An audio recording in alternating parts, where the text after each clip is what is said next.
Hello guys, today in this video I am talk about theoretical concept of JavaScript variables. There are three ways to declare a JavaScript variable: using let, using const, using bar. Let variable. The let keyword was introduced in ES6 2015. Variables defined with the let cannot be redeclared. Variables defined with let must be declared before use. Variables defined with let have block scope. Const variable.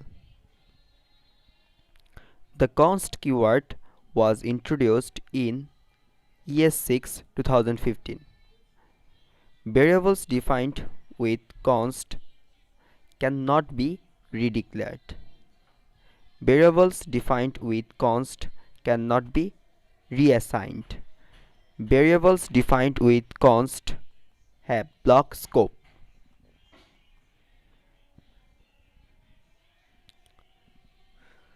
Bar variable. The bar keyword was introduced in Java 10. Variables defined with bar can be redeclared. Variables defined with bar can be reassigned. Variables defined with bar cannot have block scope. That's it. Next video I will show practically each and every variable in VS Code. Till then, stay safe.